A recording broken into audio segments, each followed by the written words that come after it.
Yep.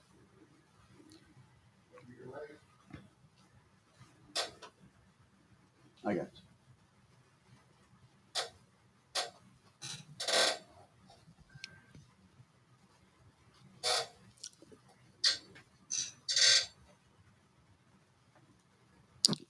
Good morning, everybody. As you can see, we're just jumping on the show. We'll give people a chance to jump in. You know what we do? Our show before the show. Happy Monday, June 5th. Live podcast coming at you in just a second.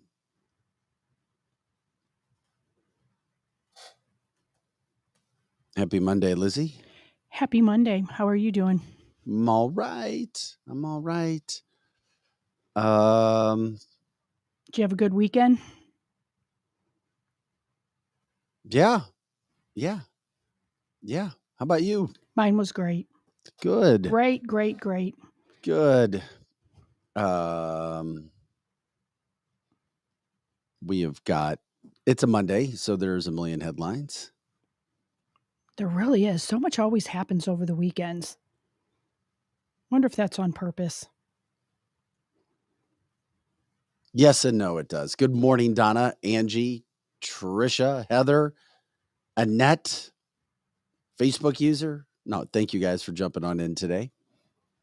We've got a lot to get to. We're going, let's see here.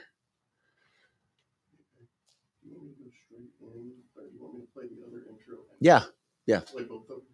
Wait a minute. What is both intros? We're just talking with Pro Joe. No, the new one we do every day. Okay, but do I go into the other intro after that, or do you want me to just go straight into the show? The original. What do you want to do? Behind the scenes talking. I mean, I think it sounds weird to have both. Yeah, let's do the original. Our new one, like the new one. Yeah. Okay. I'm with you, dude. That's what we do behind the scenes. You talk how we figure out the shows. Mary says she didn't listen to the news much this weekend. No, I get it. Hi, Margie.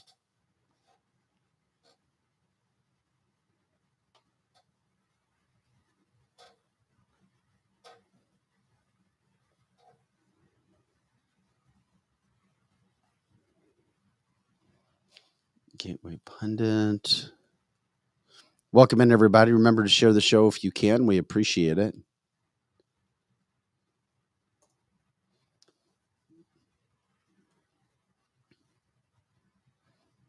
I know you're at your pool a lot. I saw you posting pictures of your pool. Yeah, we were at the pool and working in our backyard, and it was kind of bittersweet. It was sad. We took down the play gym that all of our kids had, but it had seen better days. But it's bittersweet when you start taking down the little kids stuff. What were you taking it down for? It was old and it just didn't look good anymore. And all of our kids are older. So our youngest one is 14. So we didn't really need it in our yard anymore. But so it's kind of bittersweet when that happens. Good morning, Kim. No, I get it. I do.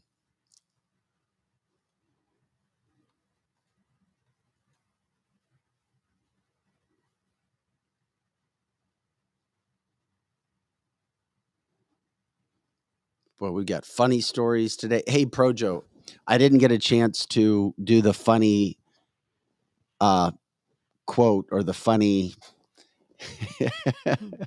saying as much as I trust a Democratic nominee for president. Yeah, if you can pull that up too today. Yeah, I'll look back in the email. That's funny. I saw that and was going through my phone. I was like, oh, we never got to that. We need to get to that. All right, buddy, we can go ahead and roll the show. Roll the beautiful bean footage.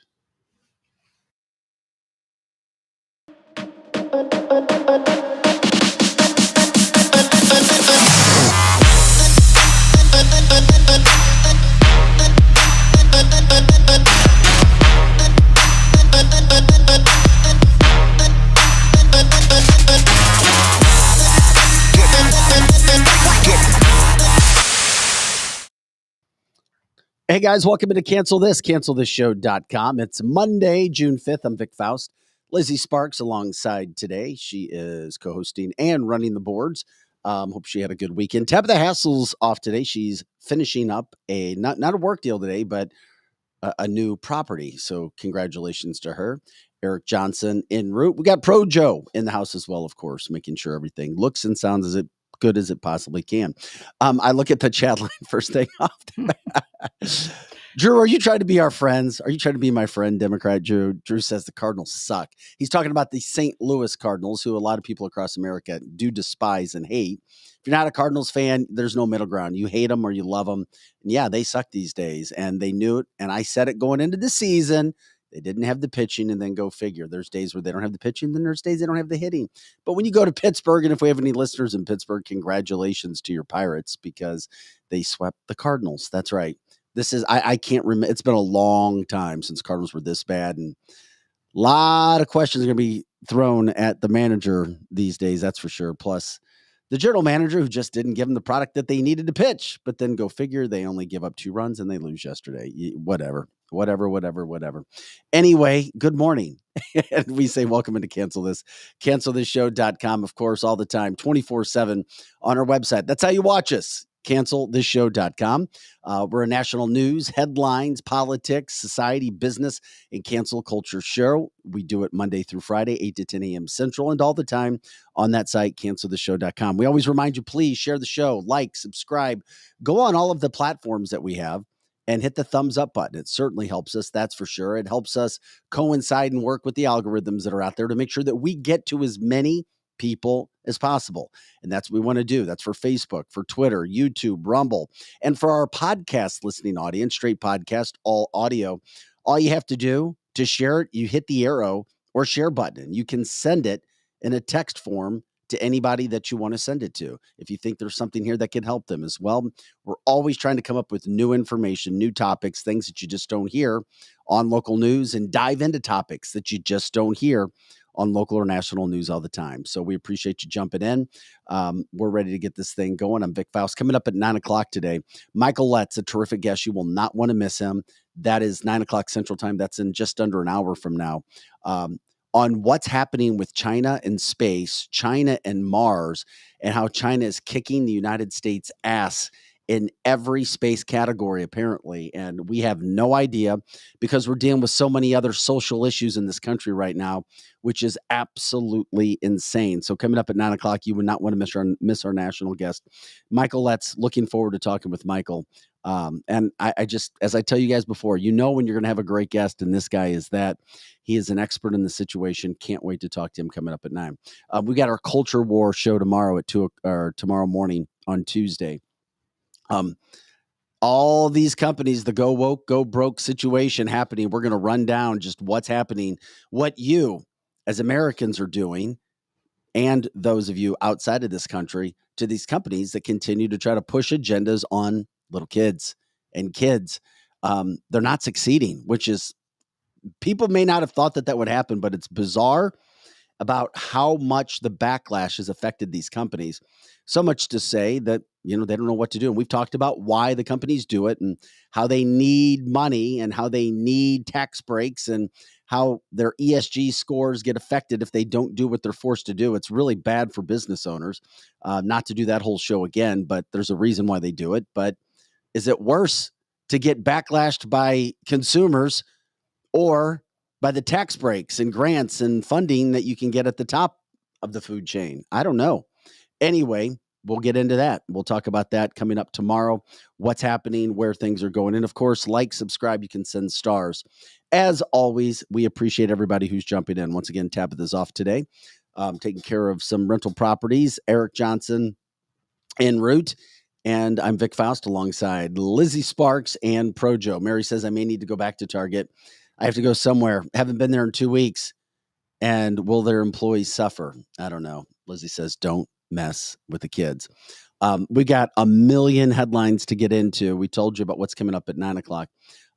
Real quick, because it was kind of breaking news as it happened not too long ago. The AP was reporting a Cessna registered to Encore Motors of Melbourne Incorporated. John Rumpel, he runs the company. He told the New York Times that his daughter, his 2-year-old granddaughter, her nanny, and the pilot were all on a plane that crashed. And this kind of thing can happen. the DC area, and people said they heard explosion sounds caused by military jets pursuing the unresponsive plane before it had a deadly crash. There were no survivors found at the plane's crash site near Montebello, Virginia.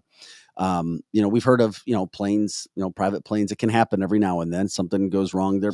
There's a lot of speculation right now on what may have happened because the flight path seemed very interesting, because at the end of the flight path, you saw a plane take a hard right turn and just descend about 30,000 feet in about a minute.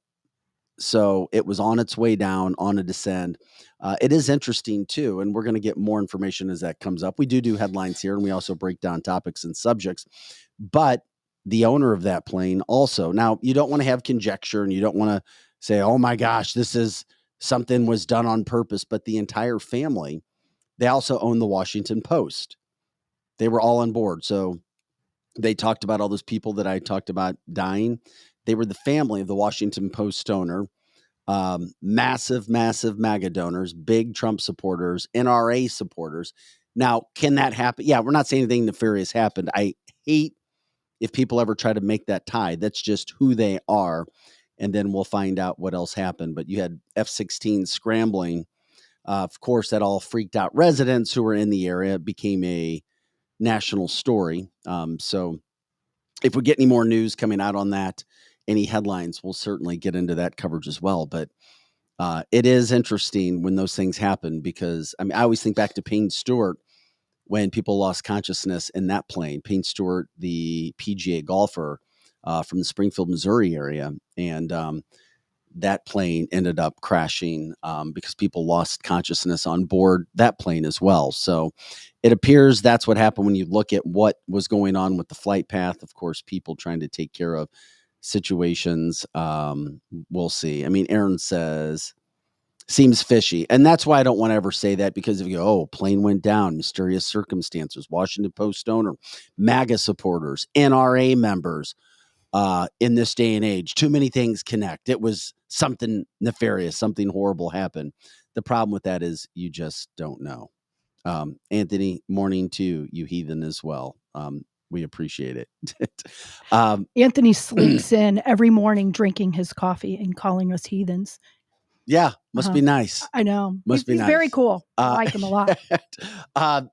But now, like I said today, we got so many headlines that we'd like to jump to a lot of these things. This is something that really, really, really ticked me off. Joe, the Capitol Police youth story, when you get a chance, I sent you the video.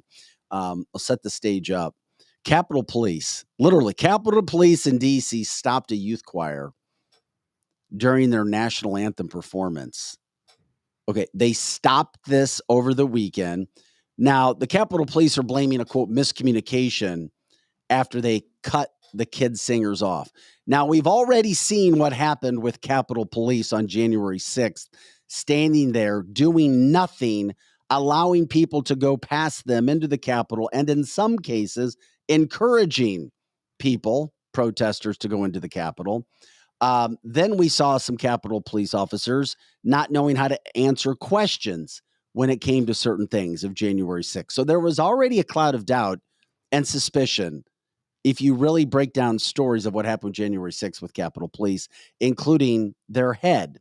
Well, now we have video footage showing a South Carolina-based children's choir being stopped by a Capitol Police officer from singing the national anthem at the U.S. Capitol. And of course, the video has gone viral with millions of views. We'll show you some video here just so you get an idea of what I'm talking about. Then we can continue the story.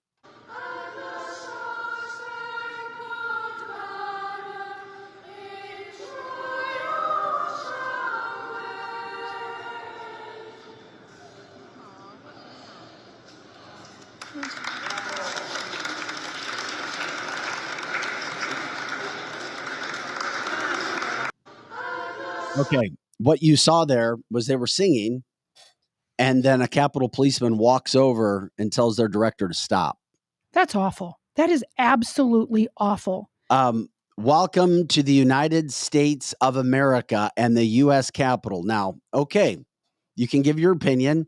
I think it's crap, but the Capitol Police said the singers with Rushing Brook Children's Choir from Greenville, South Carolina, were stopped because of a miscommunication. But initially, Capitol Police said that they were under the impression that the group didn't have permission to perform in the building, but clarified later that they were not aware that the speaker's office had approved their performance. However, initially, they said they stopped them because they thought they may offend some people in the Capitol with the singing of our country's national anthem. That's embarrassing. That's really embarrassing. Now they're trying to go back on what they said. They're doing their PR stunt. Well, there was a miscommunication. Well, we didn't know that they knew damn well 100% that those kids had permission to be there, or they would not have been there in the first place. They may not have known that they were singing the national anthem, but they had permission.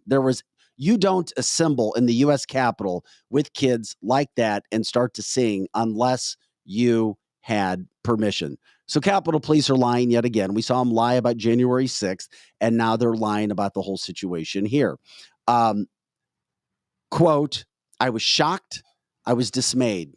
I was stunned, said the director, who said that they had secured permission from not one, not two, but three congressional offices to perform at the U.S. Capitol. Quote, I couldn't believe that this was happening, that they would stop the national anthem out of all songs. This is at the United States Capitol. One of the men, the Capitol police officers who walked up, appeared to be a congressional staffer, then approached the singer and the director and said that they motioned, as we saw just a second ago, to cut them off from stop singing. So the group says that it was a congressional staffer who told Capitol Police to go stop them. Now, some Republicans at the U.S. Capitol accused Capitol Police of taking the action against the kids due to political bias. Of course, Capitol Police are saying it's untrue because they would look stupid. They accuse the congressional staffer. Capitol Police accusing the congressional staffer of, quote, lying to the officers multiple times about having permission from various offices. So they say that these other congressionals, they don't have permission to be here. They don't have to be. So that's why they went and did what they did. Okay. I've got a feeling that I'm siding with Capitol Police, but they should have never done it in the first place. If a congressional, they're saying, they're not making up that a congressional staffer came up to them and said, stop singing. They're just not. They're not. Representative MTG, Marjorie Taylor Greene, tweeted about it as soon as she saw it, saying that Russian Brook Children's Choir were singing the national anthem in the Capitol, were stopped by Capitol Police. They were told that, quote, certain Capitol Police said it might, quote, offend somebody and cause some issues, end quote. The national anthem sung by children is not offensive. It's needed more. Your thoughts on this situation as we set up with these poor kids just trying to sing the national anthem, and then you've got Democratic congressional staffers and Capitol Police members telling them that they can't sing the national anthem in the United States Capitol. Well, like Aaron says on here, that's our house. We don't need your damn permission, Congressman. You're our employees. And he's right on. They keep forgetting that we hired them. And instead, we are their little minions. And that's so embarrassing to have these poor little kids up there. And because it might offend someone, it shows who's there. It shows absolutely who's running our country. Well, it also shows you that you can't take anything for granted anymore. If there was You're ever a reason to sing the national anthem with any more vigor, it's this. If there was any more reason to show your patriotism, to show your flag, to show your red, white, and blue, it is this. It is very interesting that it's Republican congressional leaders who are speaking out on this and saying, wow, can you believe this happened? You don't hear Democratic lawmakers coming out with an outrage about this yet, or at least I haven't seen that. Why is this? Why is it? Why are the Democrats staying quiet? I'm not trying to come after you. I'm just bringing up facts. Why does it take Republicans at the Capitol to say this was an outrage? It kind of tells you where the Democrats are. They're either too chicken to be patriotic, or they're just simply not patriotic at all. They are there for the whole world order. And I know I keep saying that, but they're not patriotic at all. They do everything that they can to break down this country. So these kids, we'll see if they get an apology and who the apology would come from. Capitol Police say, it was just a miscommunication. I mean, that's always the best thing to say. Oh, that's just a miscommunication. I just looked at a comment. Angie, I don't see a person who stopped it, but they said Capitol Police stopped it after they were told by a congressional staffer from somewhere that these kids didn't have permission, even though they got not one, not two, but three. I repeat, three approvals from three different Republican congressional leaders that were there that they could be in the Capitol singing the national anthem. So it is what it is. Take it for what it is. You remember this is what's happening when you think that everything is just, oh, everything's good. Everything's normal. Our country's fine. We just have some people that get a little upset here and there. But think again, you can't take anything for granted. You can't take freedom for granted. And this is what's happening. There is a movement against this country to destroy it from within. We talk about it on occasion. And if you just sit back, you will let people win. You will let traitors win. It's what happens. We have seen it over and over and over again. Our country has changed over the past 30 years. It's on warp speed, the wrong direction. And we continue to try to bring up as many stories as we possibly can with what's happening. I was offended by this. Is it a massive deal? Is it one of those situations when it comes to, well, it happened, but we got other things to worry about, or does this upset you? What have the list? I haven't had a chance to see. What are the listeners? Yeah, the listeners think it's crap. They think that it is a big deal and that these are the things that we need to stand up for. I guess in the scheme of things of the border, some of them are saying it's little, but it actually just shows exactly where our country's headed. That there's people in our house telling small children who are the future, they can't sing our country song. So our listeners are not happy about it. Yeah, Kathy says, meantime, millions and millions of illegals are crossing our border. Robert calls it death by 1,000 cuts. Jay says China, and this plays to our 9 o'clock hour guest, China's playing chicken with our military, and this administration doesn't even realize it. That's another situation from the weekend that continues to happen. Nobody's stopping anything. This is what happens when you have the worst leadership in the history of this country that's running amok, doesn't know what's happening, refusing to debate other Democratic leaders. We already know what's happened down to square one when it comes to policing and crime. And then you have a situation. The owner of Trending Politics, Colin Rugg, tweeted yesterday, and he sent a picture. He showed a picture as well. His car was T-boned. This kind of gives you an idea of where this country is going. This was in California. You can look up Colin Rugg. I follow him on Twitter, Trending Politics. I really like what they do over at Trending Politics. He says, quote, today I was T-boned by what appeared to be a drunk driver who stole a car. And then he had in quotes, it appeared to be hotwired. The driver then started to run, but I grabbed him and sat him down on the sidewalk. About 5 minutes later, the suspect started sprinting down the street. I sprinted after him and tackled him into a construction fence. This is after he was T-boned. Guy tried to leave. Okay, Colin, sitting there with his fiance, said she was on the phone with police and was told, quote, I needed to let him go for safety reasons. What in the world? The driver then walked away and will probably never be found. Colin says, this is why California is turning into a shithole. Criminals are allowed to wreak havoc knowing they will get away with it. The police and everyday citizens have their hands tied. And that's frustrating because we do feel like we have our hands tied. Even those of us that fight and do things all the time, they keep tying our hands. We get a solution to one thing to try to fix it, and then they tie our hands again. But we can't stop fighting. We have to keep doing it. Robert says police is not law enforcement. In all technicality, he's right. It's the judges at the end of the day. Well, Todd brings up a question too. Isn't it legal to do a citizen's arrest? I get where they're probably saying, well, just let them go, safety. You don't want to get stabbed or you don't want to get shot. You don't know who you're dealing with. But if somebody steals a car, and I know that it's guessing, conjecture at that point in time, you're never going to find that person. ever. And they just T-boned Colin and his fiance. Thank God they were fine, because we've seen all too often these situations happen where people are not fine when somebody steals a vehicle and is fleeing. In this case, they were not fleeing police, but still T-boned another driver, in this case, Colin Rugg, who decided to message it. Does that happen everywhere? Does it just happen in California? It's certainly a situation that Todd says it happens every day in St. Louis. Of course, mainstream media will never show this disgrace. Jay says, in California, they let folks go who were charged with attempted murder. I get it. Those kind of things can happen, and we're starting to see those things happen. But when I saw that come down yesterday, I was like, my God, what would you do? Would you chase after somebody Yes. if they took off? Yes, absolutely. Joe said yes. You Yes, said you would. 100%. At least with a phone, a cell phone. Yes. And I don't know, maybe they only had one phone. You've just been T-boned.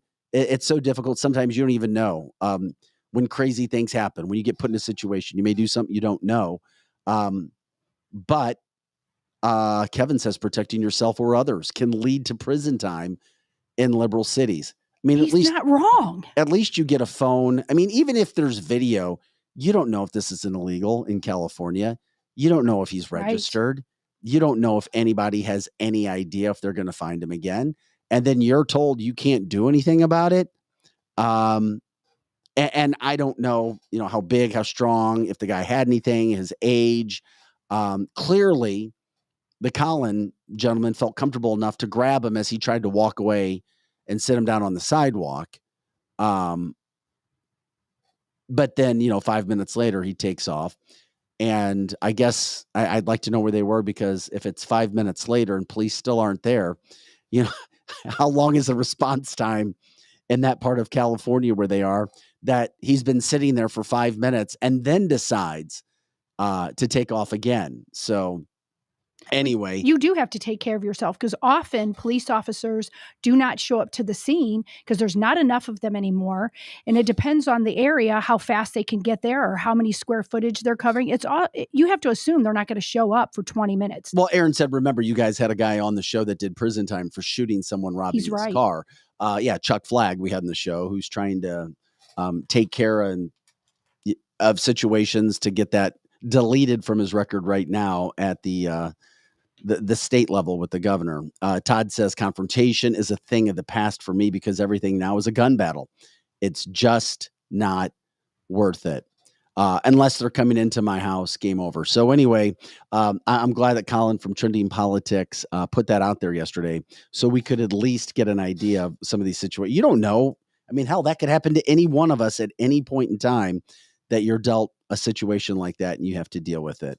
Some other headlines. This is cancelthisshow.com. I'm Vic Faust, Lizzie Sparks in studio running the board. Co-hosting, Tabitha Hassel has the day off, taking care of some things regarding her rental and housing job. Also, Eric Johnson en route. And we've also got Projo here taking care of the thing. Go to cancelthisshow.com. You can check out all of our original content Monday through Friday, 8 to 10 a.m. Central, and all the time at cancelthisshow.com. Please like, subscribe, share the show. Hit those like buttons, the thumbs up buttons. Share the show. It helps us. You can send stars as well. We appreciate when you do that. Also, when you jump in, donations welcome as well. And of course, you're always welcome on the show too. Coming up tomorrow, we have our cancel culture war show with businesses that are being, let's just say, backlashed upon. We'll break down several businesses who have really made an extra effort to attack kids, to go after kids from a sexual standpoint. And of course, we'll see what we can do there. Tabitha did not throw out a hammy on the golf course on Friday. No, Tabitha moves she does not move in a way that's she's very calculated. She's not going to be sprinting around to hurt a hammy. But I think she was all right. She had a great time at the St. Louis Blues alumni situation. Yes, we're a national show based out of the St. Louis, Missouri area. News headlines, cancel culture, education, politics, business, and society. Headlines from the weekend. And coming up at 9 o'clock, we've got Michael Letts on to talk about the space war. It'll blow your mind what China is doing. And just because you don't hear about it in national news or local news or publications of any kind does not mean it's happening. Some of the information will be shocking to you, but that's coming up at 9 with Michael Letts. Also, interesting headlines from the weekend, if anybody should care. Ex-FBI Director James Comey. I mean, we know what James Comey is. We know what he's about. We know who he is doing things with, but he came out and said, oh, yeah. He's like, the obvious choice for president has to be Joe Biden. That is ridiculous. He's saying this while President Obama's ex-doctor is going on the record and talking about Joe Biden, quote, not being fit, quote, not being fit to be in office at this point in time. Texas Governor Greg Abbott talking about Dominion, saying, quote, Dominion will not be used in the state of Texas.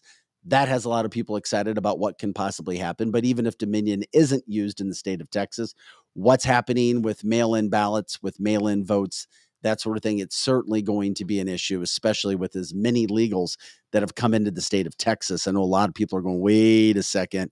I don't trust anything that could happen in Texas. It has been a strong red state for a long time.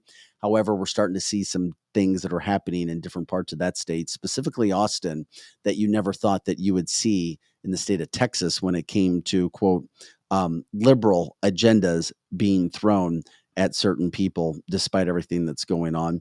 We were just talking about the crime issue, the crime issue skyrocketing in DC. And guess what? Despite there being gun-free zones, doesn't matter. Guns are not changing anything. Nothing whatsoever. Take guns away, crime continues to rise. Gee, I think we've thought about this and talked several stories about this in the past. And by the way, if you think that Harvard is still the Harvard that it used to be, and I may piss off some Ivy Leaguers, but you know what? I don't give a damn. And here's why. And you can say, well, you weren't astute enough to go to an Ivy League school. Maybe not. But I can tell you this much. I know right from wrong. And I know when certain situations are situations you should avoid. Number one, we know Harvard and most Ivy League schools have turned into massively progressive, massively left universities. And it's unfortunate. Those higher institutions of learning, do you really want your kids to go there so you can say, I had this degree, I had that degree? Well, maybe not. But here's an issue. How can you not, and I repeat, how can you not look at Harvard in a different way when they continue to give teaching assignments to individuals who we all know have the brain power to the level of brain power to lightly toast a piece of bread, being given these situations? Case in point, Harvard University has hired former Chicago Mayor Lori Lightfoot. I saw that. That said everything now. If you were even thinking it was a liberal shithole, now you know it is. I mean, come on. That is Lori, awful. the super successful, super intelligent Lori Lightfoot, former Chicago mayor, run out of town because she was so bad at her job, run out by liberals because she was so bad, is now being honored by Harvard University. So she's got a teaching gig at Harvard. Lizzie, if you can see can you look up to see exactly what she is teaching? The only thing she could be teaching at Harvard is how to win office, how to scam voters and fail. Do not do what I did to become better than what I was. That's the only thing she could be voting going in to teach at Harvard University. You don't even want to know what she's going to be teaching. Oh, please let our viewers and listeners know. She's tentatively titled as the Health Policy and Leadership Coordinator.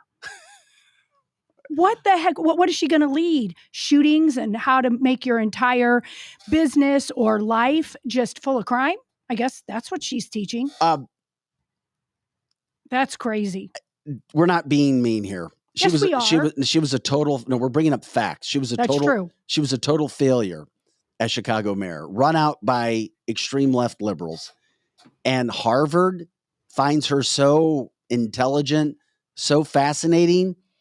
What is the title again, Lizzie, that they have given her a She teaching is gig? like the health policy and leadership coordinator. So I don't know what do exactly what? she's going to teach exactly. How to run Chicago. That was good. I don't think so. So I don't, and they said tentatively. So I don't know what exactly they're doing with her, but that's what she's supposed to do is health and safety and wellness. Have you seen how she looks? And I'm not being mean. This is a fact too.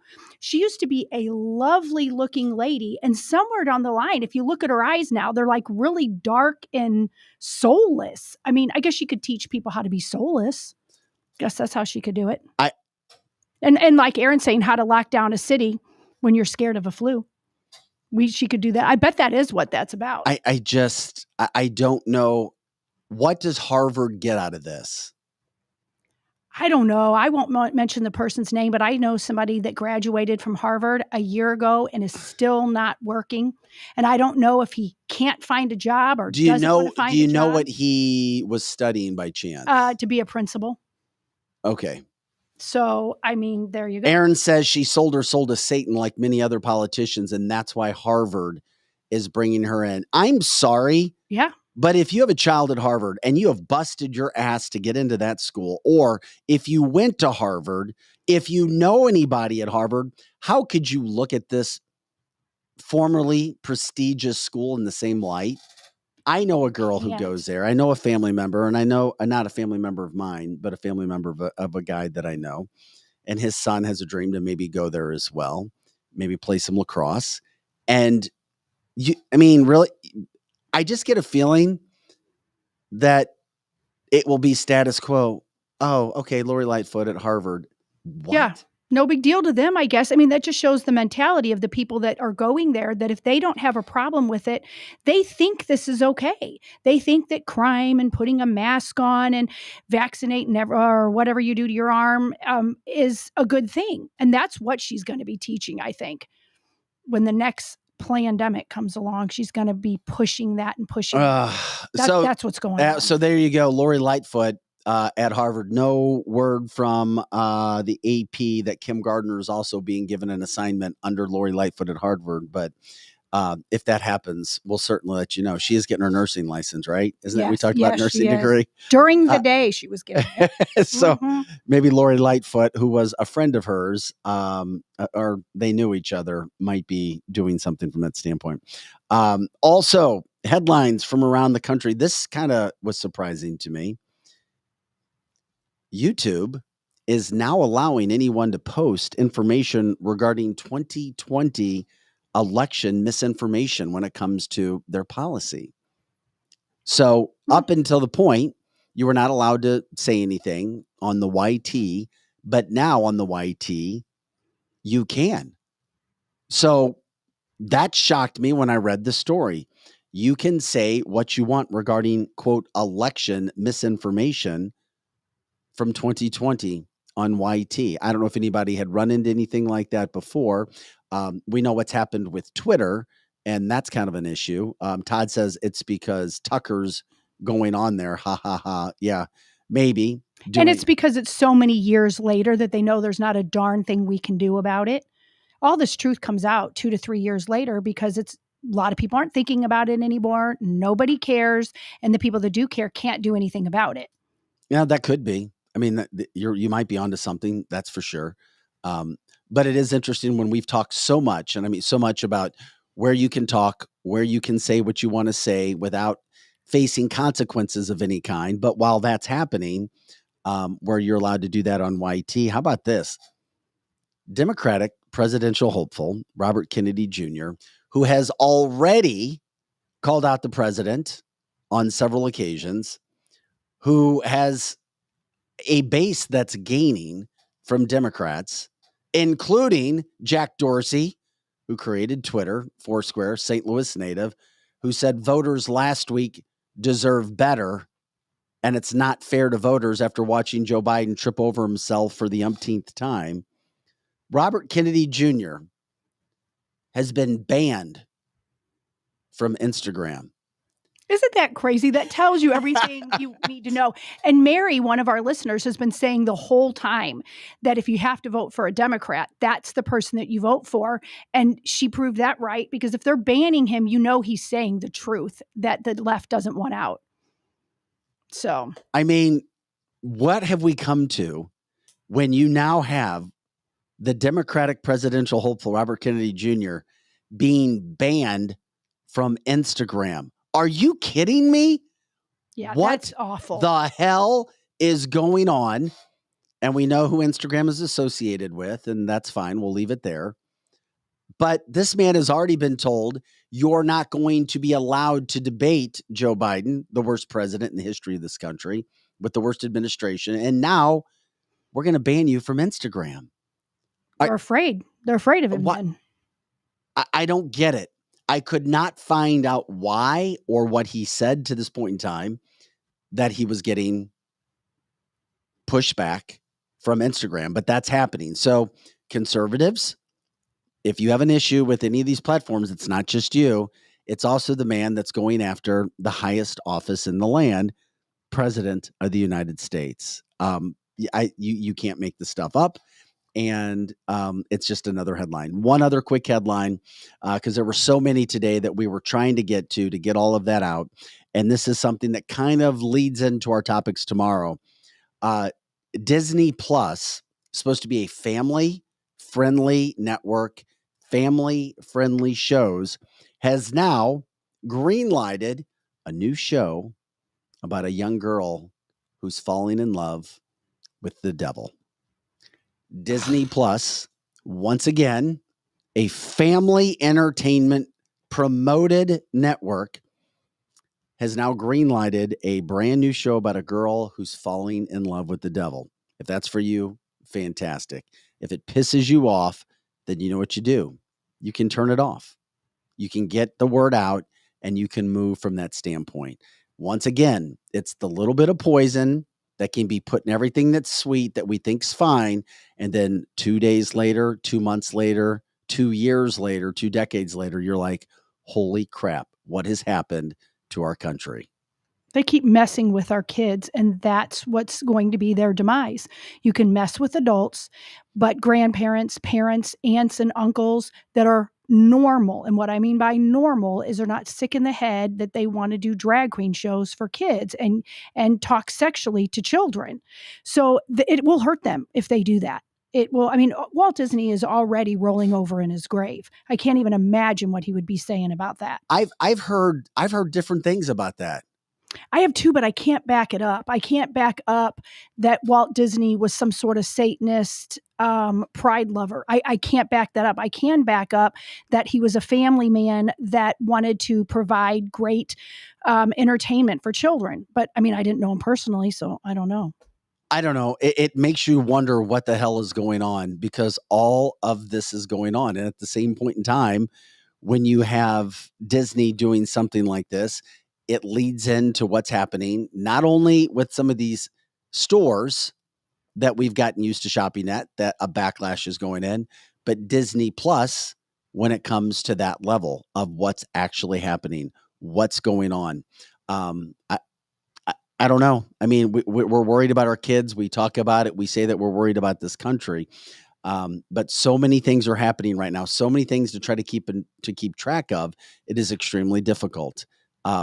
One other alarming headline that has come out that we need to talk about is something that we've mentioned on this show, and it's getting worse. The American birth rate is plummeting. Not in some states, but overall, it's plummeting. How does that affect our country? The Wall Street Journal ran a story at the end of last week talking about this sharply down, birth rate in America sharply down from 15 years ago.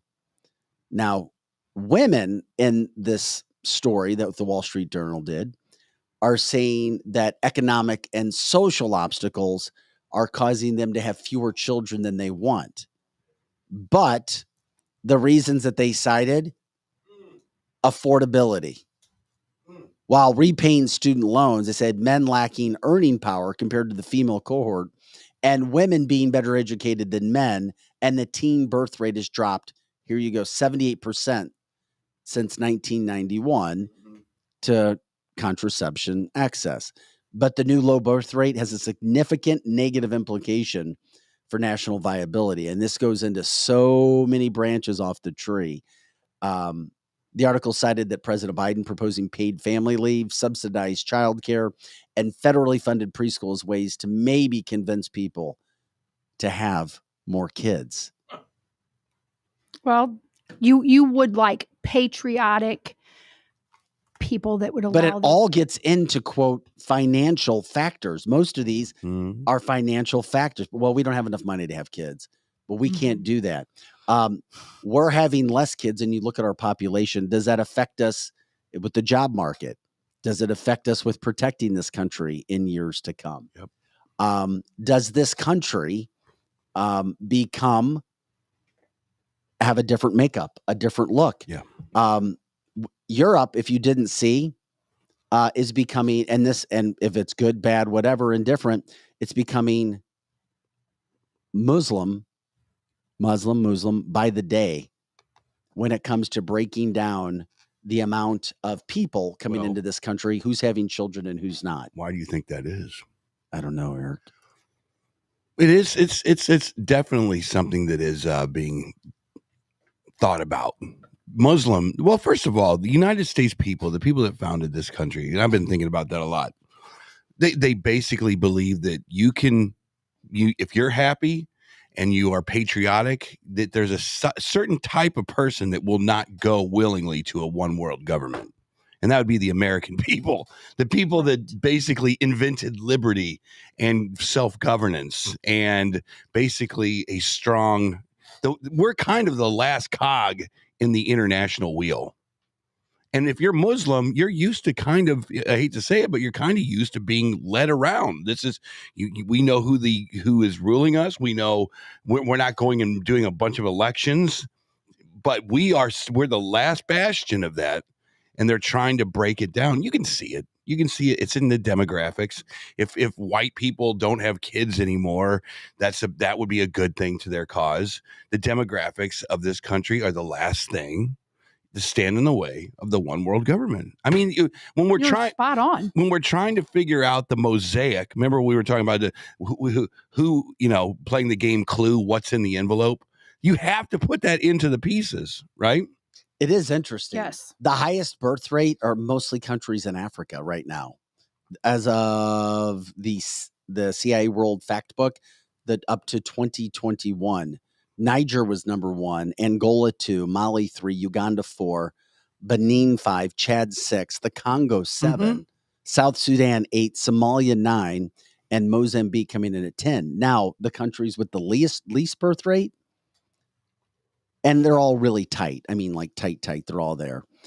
Monaco number 1, South Korea 2, Andorra 3, Japan 4, Taiwan 5, Greece 6, Puerto Rico 7, Portugal 8, Spain 9, and Bulgaria 10. So I didn't see the United States in the top 10 when it came to the birth rates. But when it comes to the United States and the birth rate, and I have been told by economists, and I know this gets controversial, that the lower the birth rate, the lower the population in the United States, the worse it is for our economy. It is. Well, duh. And then you have globalists who will say, well, our birth rate is too high. We have so much space on this. The excess fat off. Have you ever driven through the country? We have so much land we could put 4,000 St. Louis cities in the country in the space that we have in this country. We could, now whether we have the resources to support that anymore, the way that they're doing business, I mean, you could put 3 or 4 nuclear plants in a state and have energy in every state. You could have fossil fuels running through this country. We would have more than enough energy. You could get rid of this ludicrous and stupid electric car thing that's going to bankrupt this country eventually. Because first of all, you can't even afford to buy a damn electric car. But getting back to all of that, it's part of the mosaic. It's probably the most important part of the stuff that we don't talk about, to be honest with you, is the demographic buildup of this country. You were talking earlier about Texas being a red state. Yes. Yeah, I wouldn't put any chips on that one anymore. The way that they're running Austin and the way that they're running, it's turning blue. Yes. Period. And they're doing it on purpose. It's on purpose, exactly what you're saying. And we don't talk about it enough, because if we do, then we're considered racists. When you have to semi worry about Beto O'Rourke, you're Right. in trouble. Right. You're in trouble. When you have big to hold trouble. your breath, Yes. Yes. you're in a little bit of trouble. Big Okay. trouble. Are Texas Republicans and conservatives really having to worry about Beto still? I thought Just he the was. fact that they had to in the first place. I thought that. Yeah, I don't think he's relevant as was- much A cat- anymore, but he was. the number one gun state on the planet, and he's coming saying, I'm coming for your guns, and he is literally in the race within a few percentage points of Right. winning. Come Yeah. on, man. Something's going on.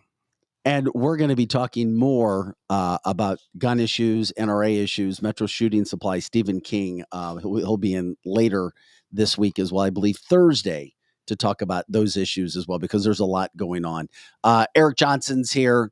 Lizzie Sparks running the chat lines, co-hosting as well. I'm Vic Faust. Projo on the boards, taking care of everything that's going on. Coming up here in just under 15 minutes, we're going to talk with Michael Letts about everything that's happening right now regarding the situation with China. And China is crushing it when it comes to space. Now, they've got their issues like America does when it comes to their population, when it comes to their money, when it comes to their finances, when it comes to their debt. But in many instances, they are way ahead of the United States. And that includes their mission to go to Mars, their mission in outer space. Why is it such a big deal? Michael Letts has become an expert on this. We're going to be speaking with him coming up in about 14 minutes. Also, thought this was kind of funny, guys. Another headline, because we had a million headlines today. We're a show based out of the St. Louis area, but Albert Pujols is now a national commentator. Oh, Lord. Mm. Are they using AI on his voice to make him actually whatever Albert says? Someone translate it. I saw those headlines coming out this weekend. He's a future Hall of Famer for our listeners who may not be sports savvy or interested in sports, but as our Facebook later says, Ming. I've got this going on, but kudos to Albert Pujols, who is now in the booth. Is he in Telemundo by chance? 'Cause that would work. He might be. We have to get into that. Something else that just was released today that Elon Musk jumped on too, guys. Farmers torching Ireland's government proposal to slaughter 200,000 cows to meet the EU climate change goals. You have got to be kidding me. So Elon Musk trying to bring this out. You now have farmers going after Ireland, of all countries, says we need to kill 200,000 cows because we need to get to climate change goals. That's so weird. This is one of the craziest, most bizarre things that I have heard. Now, let me give you a deep dive again. You may remember I brought this up on our podcast about a month ago. I met a guy who focuses and spends a lot of money, and he's an investor when it comes to the farming industry. And I said, it's an absolute joke that we want to get rid of cows. Come on, it's natural. And he's like, well, yes and no. Here's the problem. He says cows are emitting bad, quote, gases into the environment. And I started to laugh. And he's like, I know you would laugh. Most people do, but here's the problem. It's because humans are not feeding them what we used to feed them. Humans have become so selfish that they're trying to make so much money, fatten up cows so quickly, and not do things naturally, that we're putting bad things into cows, feeding cows bad ingredients, and then it goes through the process of the cow and it comes out, which is bad for the environment. And I said, enough that we need to start killing cows. And he said, that's the debate right now. And do you believe that? I mean, well, I do believe that they're giving them really bad things and that it's much cheaper and everybody's trying to make a profit. But I don't think that their cow farts are so bad that we need to go around and killing them burps. all. And burps. Yeah, I forgot about the burps. Yeah, now come on. I think Actually, there's more bad stuff that comes out of AOC's mouth than any cow. Yeah, me too. Me too. I mean, well, I'm sorry some to people say she's a horse. So, I mean, there you go. Well, I can't comment on But that. just I'll keep tell in you mind, what. if this kind of crap is going on in Ireland, you know, those same things, if you can get it pushed somewhere in other countries, it's only a matter of time where it's being tried to push here. Of Cow course. farts, just another. It already is being stupid tried to carrot be. What are you further talking the about? Agenda. You see what's happening in California with the what is it, the pig farmers or something like that? There's all kinds of laws that are it's regulations that are attacking Mhm. our good Yes. farmer. Well, that's why we need Governor Parson on this. We got to find out what's going on And from the he's inside scheduled the out. next 2 weeks. We have to figure out what's going on from the inside out of all of this Correct. stuff. You know, land purchasing of land and how it's because Americans have grown stupid. We're dumb. We don't understand what's going on in our own country. There comes a price to being a free nation, and the price is you better know what's going on behind the scenes. Correct. No one's doing it, unless you do that, they're going to be doing it for you. If it comes to this country, we've proven that if your government takes away something that's vital to your security, when they shut down the XL pipeline, I thought that the American people were going to rise up, And they didn't really. and they didn't. It And was they so didn't. disappointing. They didn't, and it was the most important. I just thing. didn't know what they were going to be able to do. They were going to What could we rise do as Americans? because in the old days in politics, if you did something really bad and stupid, they were going out of their ways to fix things, right? They were okay, yeah, this isn't polling very well. Shutting down the XL pipeline, that's really a bad idea.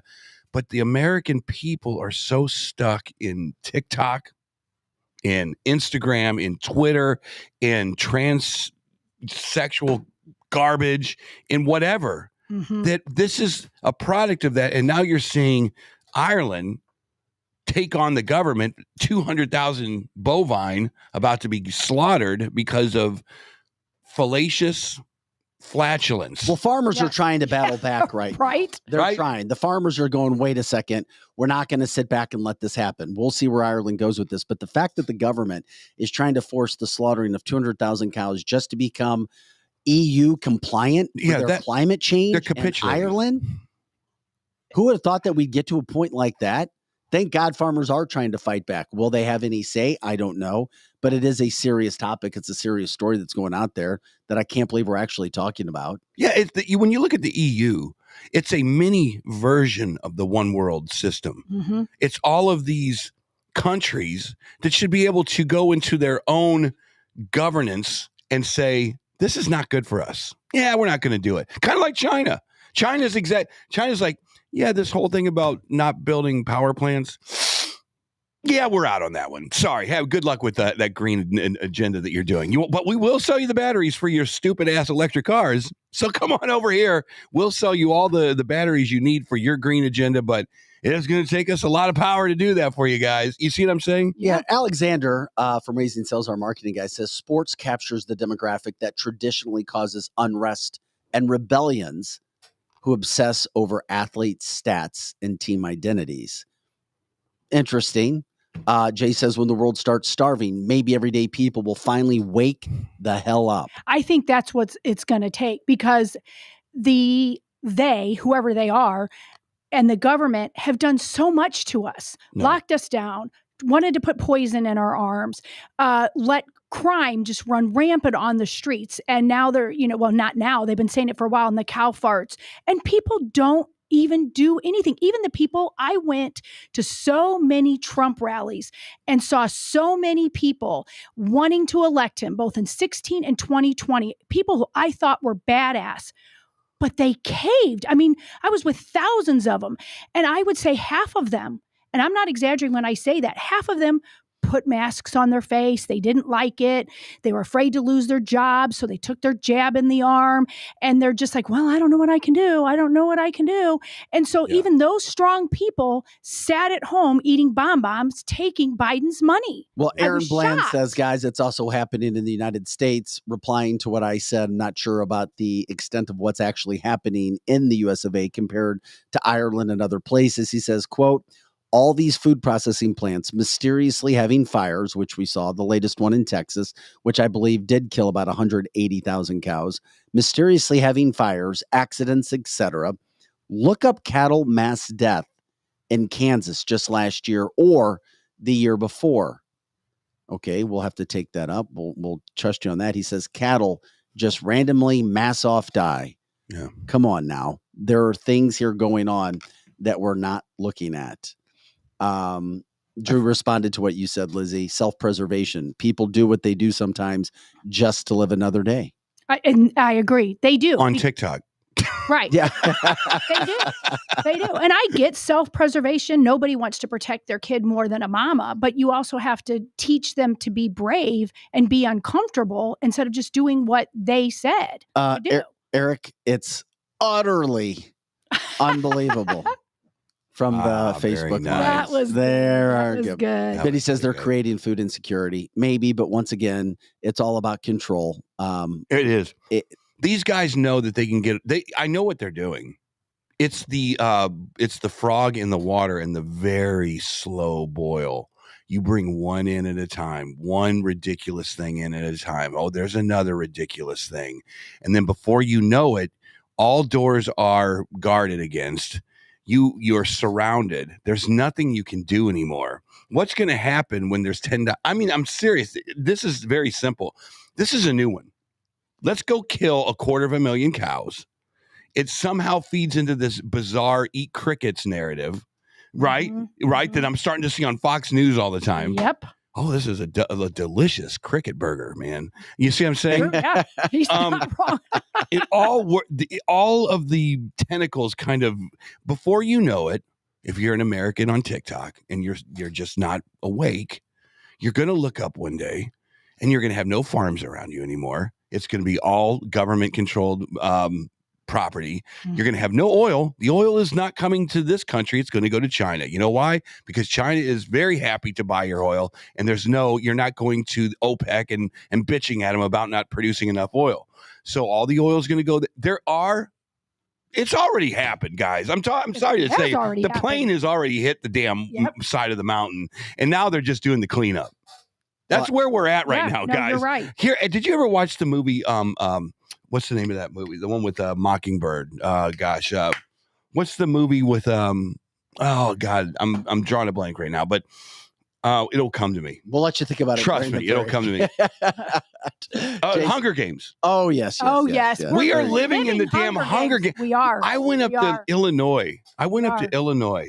And these beautiful little towns back in the 50s and 60s, you know that they were amazing. The kids would come outside, Vic, in their little outfits to go to school, and they would run there with their books, and they would be smart, and they would come home, and the dogs would be walked, and all the lawns would be lush, and the houses would look nice, and Dad was working in a union situation in Illinois, and this is the 50s, 60s, and 70s. Oh my God. These towns look exactly like the Hunger Games now. The elite are never going to live in these little towns, right? And they're only going to put their thumb on these little ass towns. But my God, the people are so grateful to go work for the highway department, owned by the government, and have their nice little. What used to be a beautiful little Midwestern home is now dilapidated. But these people, it is crazy. If you go watch the Hunger Games and watch the parallels and where we're at? Yes, it's the same with the Truman Show. And I feel, and it all started on a revolution of some sort, I believe. And basically, they think that the J6 stuff was their revolution. Now we can put our thumb on top of the MAGA guys. That's Eric Johnson, Lizzie Sparks, Pro Joe running the boards. I'm Vic Faust. Tabitha's off today. When we come back after this quick break, we're going to be talking with Michael Letts. He's the founder and president and CEO of Invest USA. Is China about to weaponize space, including the moon? It may sound crazy, but just wait till you hear what Michael has to say. You will not want to miss this interview when it comes to what China's doing as we worry about all these issues that we have going on in the United States.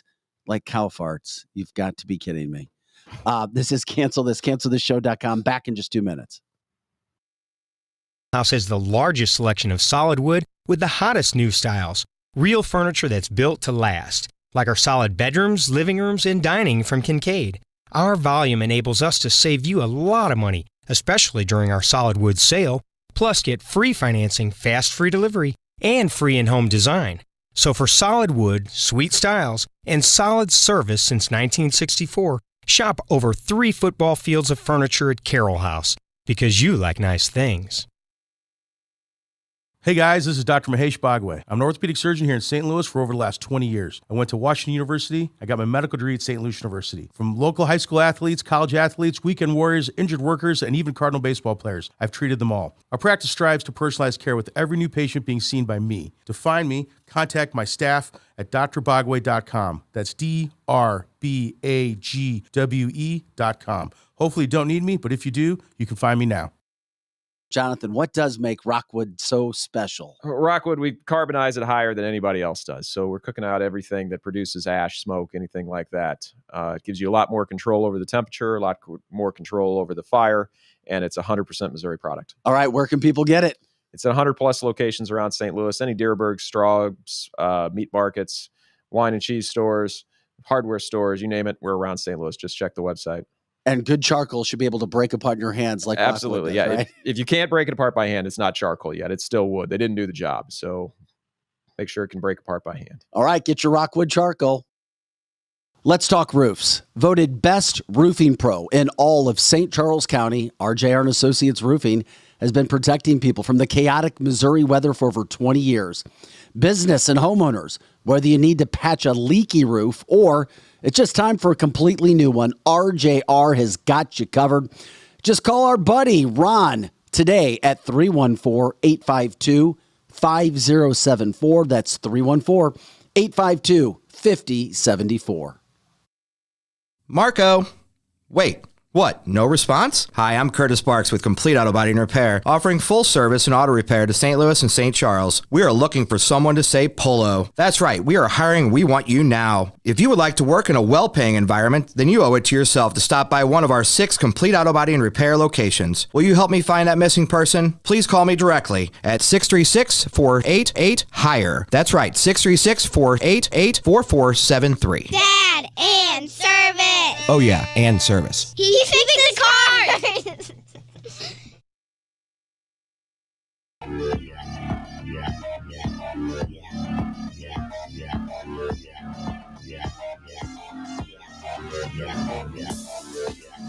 Hey guys, welcome back into cancelthisshow.com. I'm Vic Faust.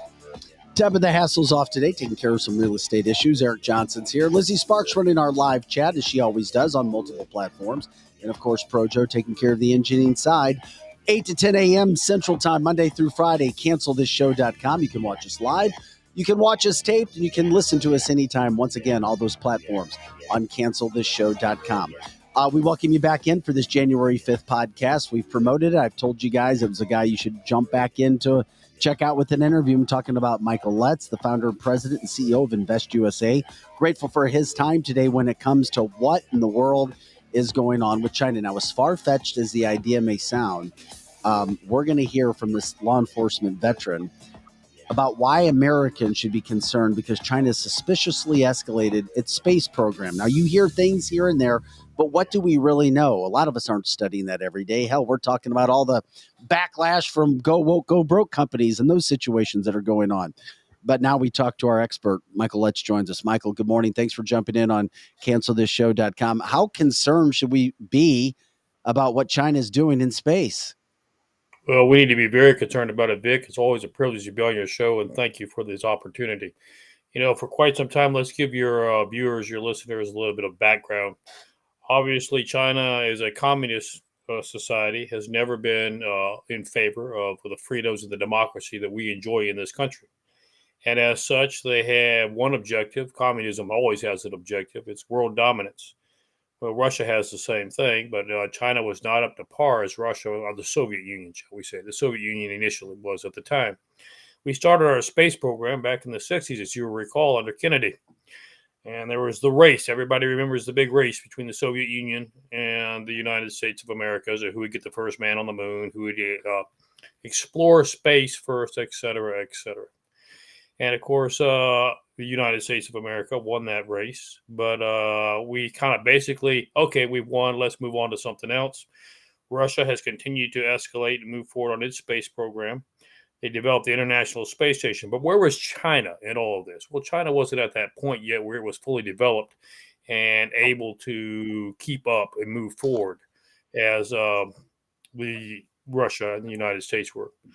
So, of course, there was also probably an ulterior motive. China did not want to be on a program that was run by various nations. There's a treaty with the International Space Station that those that participate, the United States of America, the former Soviet Union, Russia, and other participants, that they would never use the space for militarization. Well, China's not a part of that treaty because China did not opt to become a part of that space program. Instead, what did they do? They opted to do their own. They've got their own space station, and then they've got their own space programs. And now, keep that in mind. How you have to remember this about China, about communist China. Everything that is done in China is ultimately run through its military program. The military controls China.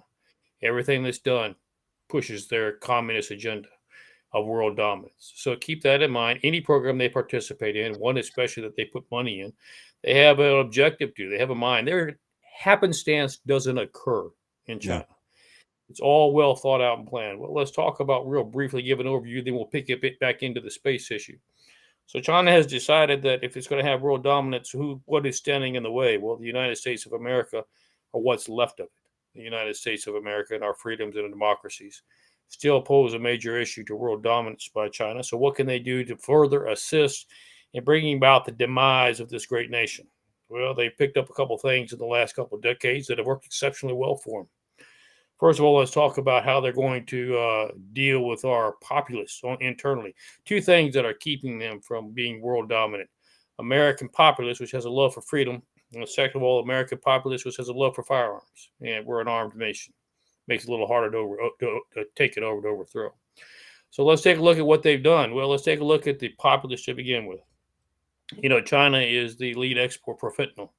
They partnered. Yes, I'm using that word. They partnered with drug cartels.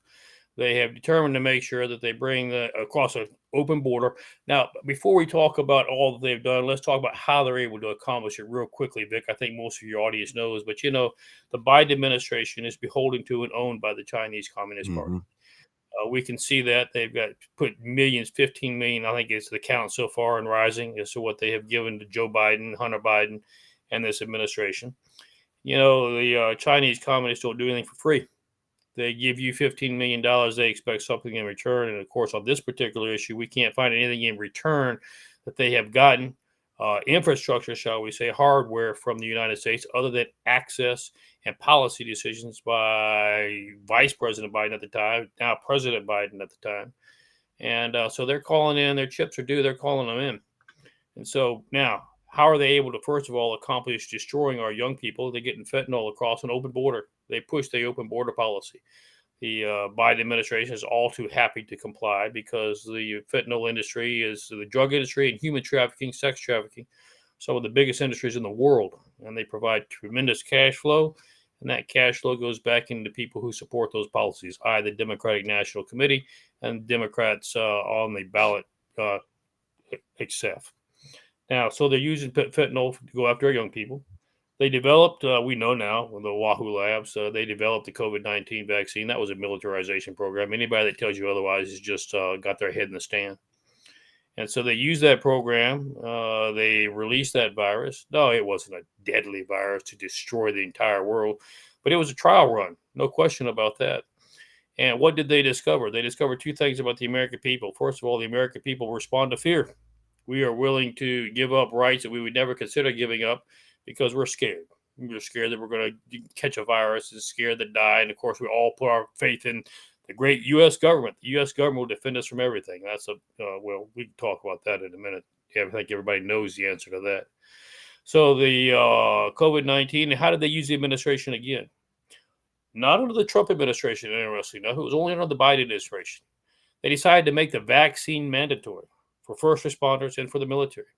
Now, we all know, Vic, that vaccine has tremendous health implications. There have been millions of deaths, at least hundreds of thousands of deaths, millions of cases where it have caused severe injury to those who have taken it. So they took a good swipe at the military and first responders. We lost thousands of first responders who just were fired because they refused to take the vaccine.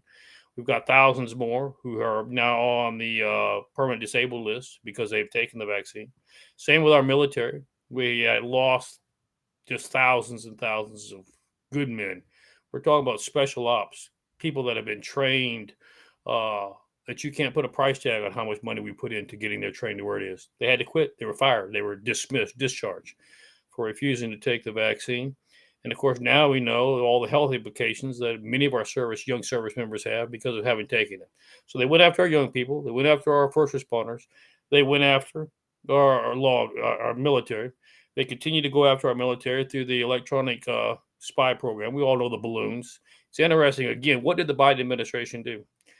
They wait until you come in and get all the information you're looking for by hovering the balloons overhead. Then once you go out to sea, then we decide to shoot you down. Yeah, it's meaningless. They made sure that the Biden administration had everything that they needed for those satellite programs. Some other interesting facts that perhaps your viewers and listeners don't know: they have Chinese police stations here on American soil, violating national sovereignty. We have 13 of them we're aware of so far. The count is rising continuously on a daily basis. What do? They go into a city, New York being one, San Francisco being another, and I can just continue to name them off. They buy or rent space close to a police station so that they can put in electronic eavesdropping devices. They monitor dissidents that come from China because you remember they don't want anybody criticizing China or its communist policies. They harass those people that do, and now they're using it to harass American citizens. These are actual Chinese police agents. The first time that anything has been done is when there got to be enough publicity to where there was pressure put on the Biden administration. The Department of Justice issued some arrest warrants, but here's what's interesting. They put out the list of those people way in advance so that those in those Chinese stations in New York were quickly able to leave the United States, go back to China, and be replaced by counterparts, by different agents that came back and continue to pick up where they left off. So you can see they're building their network of intelligence. They're doing what they can to destroy our infrastructure. You know, they've gone after us in terms of our economic system, the banking system, some of the collapses that we've had out on the West Coast. And now, what is the next stage they've done? Well, they've got their space program. And so they determine, why is the space program particularly important to us? What is the relevance? What is the basis behind what they're trying to do? Well, you know, when it comes down military prioritization in terms of nuclear devices, intelligence gathering from satellites, et cetera, there's no better place to be, Vic, than to be in space. No, we are. We got it. You've got a ton of information. Talking with Michael Letts, the founder and president and CEO of Invest USA. I feel like we could just pull the string and you'd go for like 10 hours. No, that's good. There's That a is good. ton He's of great. concerning material right there that blows people. It should blow people's minds. Okay, here's the thing. When listening to you, it seems like we are always doing the headlines that you talk about. You talk about how $15 million Biden's in the back pocket of China. Yeah, everything you said, we have a headline about. Why are we so asleep as Americans? And why is the military so asleep? And what is going on? And this doesn't exactly, where are we going with all of this? I mean, we're bankrupting our country. We got the open border policy. Everything you say, we kind of, the American people know. Okay, make some sense of that now. Now make some sense of it. All right, let's make it. Remember, I told you there's two objectives for world dominance. We have to destroy the democracy that America has, and we have to destroy the firearms that its citizens possess. Let's talk about the second aspect. And yes, China money is behind what I'm fixing to tell you, and we can prove it. So when you're talking about firearms, we have the Second Amendment. Everybody's pro Second Amendment. Of course, certainly I am. Everybody's go, wow, we got the Second Amendment. Nothing can ever happen to this country. Not true. Here's what they have attempted to do, because remember, this is not happenstance. This is a well thought out policy and procedures that they've implemented. So what did they do in the 60s, 70s, and the 80s? Okay, we're going to put people in Congress. We're going to do away with the Second Amendment. Didn't work too well, because the American people at least caught on to that. Don't do that. I mean, there were a few of them that passed through, but not many. Never could get the support to get it done. So what happened with COVID? People respond to fear. So what have they done now? They have implemented a state of fear across this country for violent crime. How did we get to that point? Let's talk about that. Was that on purpose, or was it like just an opportunity that they took? No, it was on purpose. It was well planned. You say, how could you say that? Well, you take a look at the criminal issue before. It did not spike near the way it has in the last decade. What has happened in the last decade? There's been the creation of Black Lives Matter and Antifa, George Floyd issues, and others. What did they do with those opportunities? Well, very simple. They ordered law enforcement to stand down. They had mainstream media go out and film. So here you've got cities burning, people rioting, beating each other up in the streets. And then you go to a shot of a line of officers just standing there. And what was the implication that they wanted America to know? Gee, these are the people you're paying to defend Yeah. you? They're racist. They're buffoons. They're idiots. Now, notice their emphasis was only on city and state police, nothing on federal, only on city and state police. And so they began to do a perception that they're buffoons. They don't know what they're doing. So then we go to the next stage. Well, if they're buffoons, why are we paying them? Let's have a defund the police movement. We can do much better by getting counselors and other people out here to reduce Was that crime. organic? Was that an organic push? I always wondered that. Did that just come out of nowhere, or was that fed by somebody like a George No, Soros? it was fed by Soros. This is all, and the communists. Here's the interesting thing: you go back and look at the money. Soros is not the only one funding these. Communist Chinese Party has an active role in Yes, where their they money do. goes. To this Don't they have an active role when it comes to the situation in the fight against Americans owning their own guns and Second Amendment rights? Because we hear headlines and we see headlines, and some degree has been attached to, quote, Chinese media against guns in the United States. Well, China, again, you remember we talked about it as we first got onto your show. They have an ultimate objective. Folks, China is not stupid. There are some brilliant people, and they have decided this is the objective. Now, how do we get there? We don't just sit around and say, well, what's going on today? Let's take a look at it. They have a well thought out, orchestrated plan to reach their objective. And now talking about the guns issue. So they went in to defunding the police. They created a sense among law enforcement that you're not appreciated. We're not going to give you the necessary equipment. That's one of the reasons why we have the charity that I represent here today, Invest USA. You can see my vest in the background, and officers need those vests all across the country. We can talk about that in a minute. But they made sure that officers were no longer paid for what they were, the worth that they have. They've never been paid, but at least they de-escalated that. They actually took money away from it by defunding the police, made sure they didn't have the necessary equipment, and put out a basically broadcast across America. Law enforcement is a very poor choice for a career. You as a young person don't want to go into that mess. Nobody likes you. Everybody hates you. They're not going to give you anything for it. So why would you even consider raising a badge? Now look what they have, the scenario they have created. We have our law enforcement, our first responders, who many were put out because they wouldn't take the vaccine. They were fired. We now have many that are quitting because, quite frankly, never has there been a time in our history where there have been more officers attacked and killed in the line of duty. Morale is lower than it's ever been. The suicide rate is higher than it's ever been in first responders. And now we have nobody that wants to take their place. So we have people, law enforcement officers, that say, you know what, I've had enough. Here's what's shocking, Vic.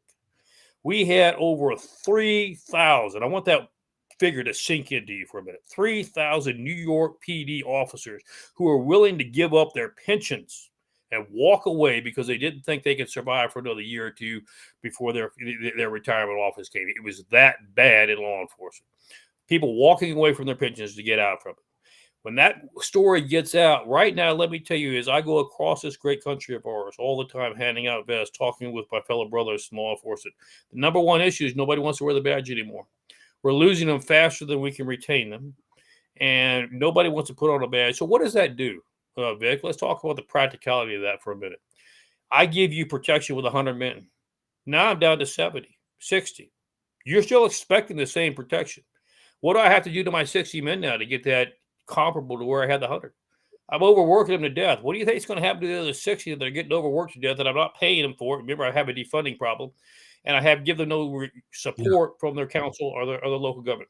We are headed to anarchy. You remember that is the issue that the communist China, they wanted to destroy democracy, and they wanted to make sure that they seize our weapons. Now, how does this get back into the weapons? I hear China's doing what they want to do. I hear you. I hear you, and I totally, you're dead on. I have these same thoughts every night, but I wondered to myself, is there any light at the end of the proverbial tunnel? I mean, here's the thing. We're awake enough to be really pissed off about transgender beer, and we're awake enough to not bring our kids to Target over the weekend when they're trying to do the show. Are we awake enough to go, wait a minute, what's going on around here? Or do you think that this, like I said earlier, that the plane has already ran into the side of the mountain? No, I believe we're close. I believe if we don't grab that yoke and pull it back with all of our might, we will not clear them out. We're going to hit it broadside. But I believe there is enough time left to pull it back. And it's shows like yours, which is why I'm so excited to be on your show today, that I think will make the difference. What is the difference that needs to be made? Well, let me real quickly finish telling you what's going to happen on the gun issue. So the feds have already said, they've already come out publicly. Never fear, the federal government is here. The buffoons, that's talking about the city and state police, can't do it. We will step in. And by the way, let us tell you what our solution is. Violence is caused by guns, not by the people that shoot them. It's caused by the guns itself. So don't you worry. We're going to eliminate guns, and we're going to make sure this violence comes down. Now, that's where they're headed. Now, how do we thwart their efforts to destroy what's left of this country? Well, we're at a point, ladies and gentlemen, in the society of ours, to where our top law enforcement agencies, that's the Department of Justice, that's the FBI, are not just being weaponized and politicized. We're beyond that. They're actually committing felonious acts. When you take, let's just use a quick illustration too, so that people don't say you're just running your mouth, you don't know what you're talking about. Let's take a look at felonious act from the FBI. Let's look at Russiagate. There's a way we conduct criminal investigations, okay? First of all, you can make an accusation against me, Vic. First of all, I have to determine whether it's a crime or not. You may not like the way I comb my hair. Nothing to it. I don't go to jail for that. So that case gets dismissed. But if you make an accusation, we do a cursory overview to see if there's any laws that have been violated. Well, the DNC and Hillary Clinton made a cursory overview that there was collusion between the candidate Donald Trump and the Russian government. And so based on that cursory overview, yes, that's a crime. We need to do what we call another cursory investigation. And that's just to make sure, is there any substantiation to what you're saying? Okay. I can make accusations all day long. I got to have something, not everything, because that's what a full investigation does, but something to continue to open a file and to move forward. Well, they did that cursory overview. And here's what's interesting.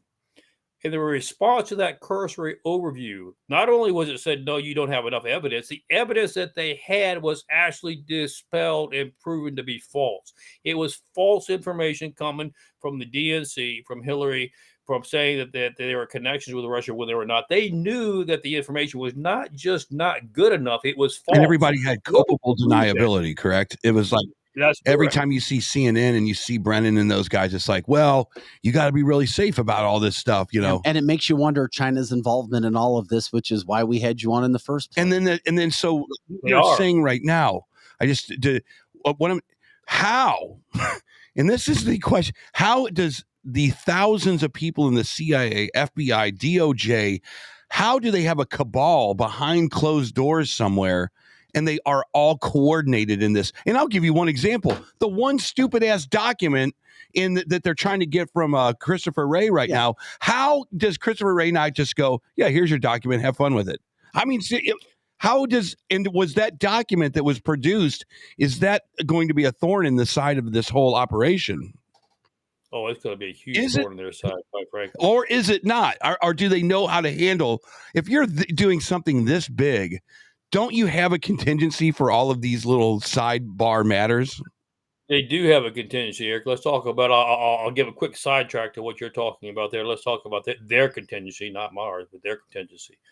Yes, it's going to have a huge implication, the issue, the form, and the information of the witnesses, because they're all credible. So what is their two major thrusts that they use? You'll notice in every case, not just in a few, every case, their first initial defense is, oh, you're right. We need to take a look at this. It's now under investigation. Cease comment, cease discussions.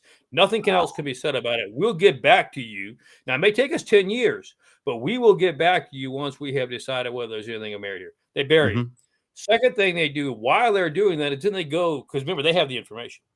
They go to the witnesses. You know what? You screwed up. You open your mouth again, and we're going to make sure you're not around any longer.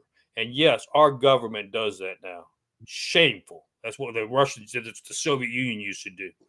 But yes, our government's involved with that now. And so that's how they keep these things under lid. But unfortunately, I think the American people, here's how we solved all those issues that you're talking about. Because of the fact that, those, and what I was telling you about on the issue with the FBI, when you use false information, it's false to proceed warrants and investigations, that's a felony. That's not a misdemeanor. That's a felony. You have committed a felony. our Department of Justice, when your Attorney General lies to Congress, I will not in any way involve myself in the investigations of the president's son. And then you find out it's the Attorney General who's ordering the IRS agents to be disbanded and all. That's not the obstruction of justice. That's not a misdemeanor, guys. Yeah. That's a felony. Okay. So when your top law enforcement agencies are committing felonious acts, then the next question is, where do you go from here? What do you do? You have one agency less that has any ability to stop what's going on, and that's called the military. And the military has been quiet up to this point.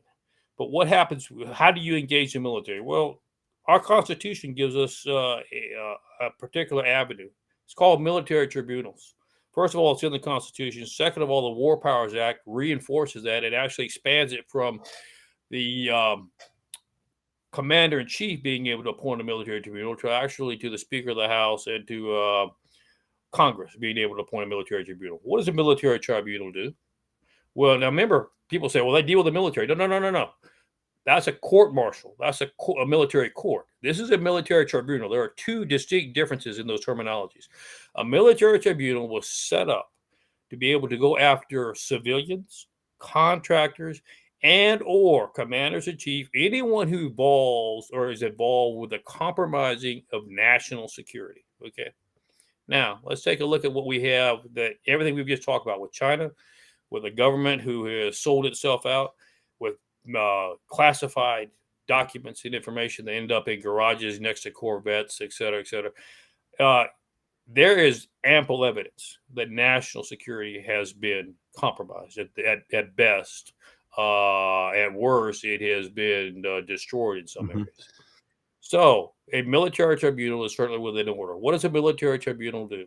A military tribunal takes the evidence. It has 30 days to review the evidence. No, it doesn't have 10 years as somebody else says it's under investigation and we can't talk about it. Who does the investigation? No, it's not the senior 4-star generals. It's junior grade officers. That's captains, majors, lieutenant colonels, colonels. People who, quite frankly, who have just come back from having brought bodies home in body bags, defending freedom in Afghanistan, Iraq. We could just go down the list. People who know what this country is supposed to stand for and who know is he being compromised every day. They're the ones that review that. What do? They make a decision. Is there any evidence that proves that there has been a violation of the law, judicial law? If there is, what are the recommendations? Now, here's the great part about it. They don't say, okay, Vic needs to be arrested. Send it over to the Justice Department, which you know has already been compromised, not going to do anything with it. It's the military that then takes the action. And quite frankly, that's what we need in this country. We have two options. We either have a military tribunal or we have an American Revolution. It's one of the two. I'd rather use a military tribunal. With a Millie and all these other guys over there, don't you think they're compromised as well? I mean, you see these guys putting together transsexual dances up at in Elmendorf Air Force Base in Alaska. Don't you just kind of go, man, these guys are in on it too a little bit? Yeah, and the scary thing is, it does. There's a tie with China. There is. Yes, there is. But notice who you're talking about. You're talking about the 4-star senior general officers. Military tribunal does not engage senior military general officers. It engages the junior officers. And those are the people that we are having to count on to carry this country. That, look, you've been there long enough. You fought. You've had men serve under you. You have seen the cost of freedom. Now you have seen it be compromised. What are you going to do? That's true. Let me ask you this then. So, so they have this kind of level of rolling their eyes at people that bring up stuff like Dominion, and they have this thing where they roll their eyes at Hillary Clinton. All of a sudden, you have this very Hunter Biden. All of a sudden, you have this very hardwired problem between Joe Biden and this document. Who are the badasses in the House of Representatives and the Senate that are going to push this thing through? And like you said, not within 10 years, but within 30 days, how does this whole thing roll out in your opinion?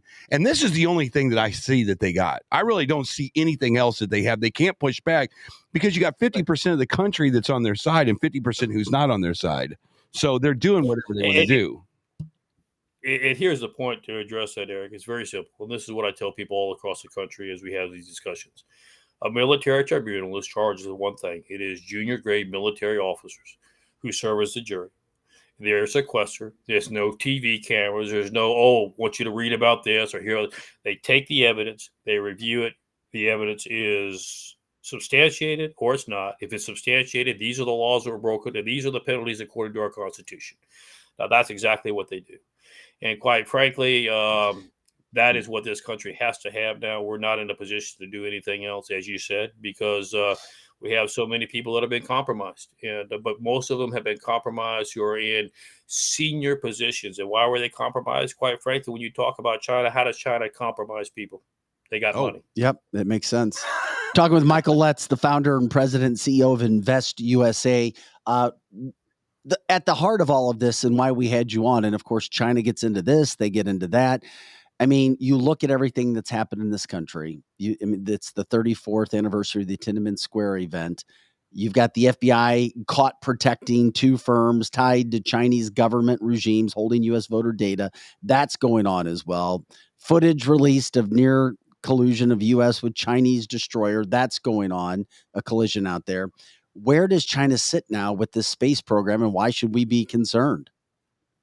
Well, as we talked about initially when I first came on your show, I gave all the other things that China has done to circumvent. Space is the last frontier. And quite frankly, if they gain dominance, which is where they're headed, because you remember, we're not paying, especially under this administration. You remember the previous administration created a new division in the military to deal, because they understood that space is the next frontier. You control space. You control the ability to gather intelligence. You control the ability to launch nuclear arsenals from space. And you have the ability, they're actually talking about colonization of the moon, making it a military base. You have the ability to do that. You have one up on everybody else. And quite frankly, you do that in conjunction with what we've talked about, destroying what's left of the American democracy. You now are the big boy in town. You now have world Why isn't that dominance. part of the vernacular of the conversation that we're having right now? When you hear I don't hear any candidates talking like this. I hear them talking about pushing it back against Disney. Why doesn't DeSantis or for that matter, JF Jr. Why are none of the candidates saying, all right, let's take a breath here. Let's talk about the real problem here. And why aren't we hearing more of this conversation? Because this is so important. It's unbelievable. Well, I think it's very simple, Eric. They're scared. You remember I told you one of the things that's so tragic about the COVID-19 is it drove home the point that Americans respond to fear. Americans are fearful. That's not the kind of country we used to have. You know, my grandfather landed on Omaha Beach, okay, under heavy fire. I mean, we're all fearful, but we do our jobs. We do what we know is done to protect America, to protect our precious freedoms. They are now think that America has lost that ability to take its fear and translate it into courage to do the right thing. And because of that, our candidates don't want to talk about anything that really makes you fearful. Let's talk about Disney. Oh, yeah, we could, Disney's bad. And I'm not saying it's not. Disney's bad, but it's something that it doesn't strike a vein of fear through our hearts. Let's talk about China. Whoa. Those are people that we may or may not be able to control. They may or may be able to control us. I don't want to talk about something that makes me scared, that makes me fearful. Let's talk about something else that's No, and you don't have candidates with enough backbone and enough gumption to stand up and tell the truth. That's what about SpaceX?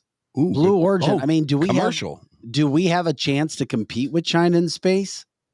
There's no question that we do. No question. Look here, in my prior service, military-wise as well, I can tell you this: the spirit of the American people is unsurpassed and unmatched anywhere in the world. And one thing drives it, and that's what kills China, Russia, and anything else. People yearn to be free. And when you are defending freedom, you are willing to give it everything you've got, versus when you are defending whatever you're defending because you're being paid for. At some point in time, you realize, you can pay me a lot, but if I'm dead, it doesn't do me any good. So that is one thing they will never be able to conquer in America, is our spirit of freedom. So they're doing it from within, and they're causing our nation to collapse from within. And we don't have enough backbone of politicians and statesmen that are willing to sound the alarm. The American people are hearing it, but let's not talk about this on your show. Let's talk about something that we think we can have ability to easily fix and not have a fearful Have you confrontation. ever taken a look at demographics? Like, I think you're right. The boomers and Generation X is they're like, oh no, from my dead cold hands kind of guys. You're not taking our freedom. But you have these millennials and these Gen Zers who are way more amenable to socialism and Bernie Sanders and AOC. Do you ever factor that into your equation at all? And I definitely do. Okay. And this is one of the things that is of concern as well. I mean, there are so many issues we could be for the next 24 hours on your show and not even scratch half of them. But of course, the Communist Party, and of which China is obviously one of its main proponents, also understood one other thing, that education is a key thing to controlling a populace.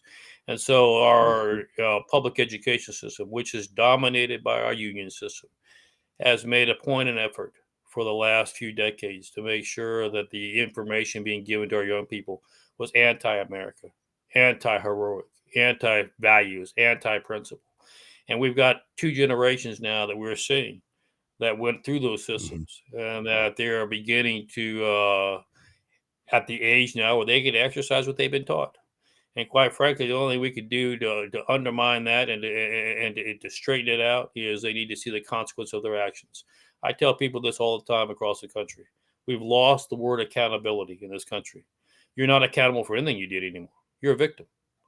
And as long as we don't make sure that people understand, regardless of whether you did something good or you did something bad, you alone are accountable for what you did, and you will be held for the actions of what your thought and process was. Till we get back to that point, we don't have a country to save. But I think it's all. What I'm trying to say is, we put it all in the mix. I think it all can be salvaged. I think it all can be saved. I think America's greatest days are ahead, but they will only be the greatest days ahead based on the courage and the principle of those who are Okay. willing to stand. Before Vic asks, Yeah. here's a question, and I have a running debate with Tabitha, who's not here right now. She seems to think that you're right, that the only way you can fix this is a revolution, and I guess she's talking about the kind we had in 1865. But I have a different opinion. I kind of feel like the revolution is going to be done in U-Haul trucks, that you're going to put your stuff in a truck. You're going to go to a Florida, or you're going to go to a Utah or a Montana if you want that freedom. And that the blue states, they're just going to get bluer and bluer and bluer. Is that kind of the way that you think about this, or is it kind of an all for one and one for all kind of a thing? No, I think they're both distinctly separate, but they're also intertwined. I think you're already seeing people flying from red states. The problem is you still have a federal government that still controls it all and will control what red states can and can't do. That's where the dilemma is going to lie. And that issue has to be addressed. And so we have to ask ourselves, do you divide yourself into two countries, or you just fix the problem to begin with? Because quite frankly, even in the blue states, and I realize that the media proponents would say there's a 50%, we're equally divided. I think that's BS. We're not equally divided. I think the vast majority of Americans still believe in principle and values. I think we have two generations that are coming up that need to be taught that. But quite frankly, I don't think the vast majority of Americans want to live in a society that we just described with China or anything else, violence, crime, et cetera, et cetera. And we are exposing how this philosophy yields that kind of a production. And most Americans reject that. And I believe they're just looking for somebody to lead them through the way to the promised land, if you may. Been talking with Michael Letts, the founder, president, and CEO of Invest USA. Before we talk about what you do, I'm curious, when it comes to your comment that the Biden administration isn't doing anything, if anything, they're cooperating with China, whether they want to or being compromised. Is there anything from an international standpoint that we might be able to do with other countries, given a new president in 2024 from a conservative standpoint? Oh, I think it's endless. I think Trump proved that. I mean, when you have come from a position of strength versus weakness, when you demand respect and have the ability to back it up, you would be amazed. Because quite frankly, let me be very blunt. Let's talk about what's going on in the media internationally. Look at the media clips of the people pouring into the streets. Spain, France, we could go through the list. People yearn to be free, whether they're in America or whether they're in Africa or whether they're in France or whether they're in England. but they have no hope of being free unless they realize there are some leaders that are willing to help lead them to that freedom. And they have not had that. Biden has been the worst that we've ever had. But you bring a true leader back into the White House who commands the respect for not for himself, but for freedom itself. Who do you like?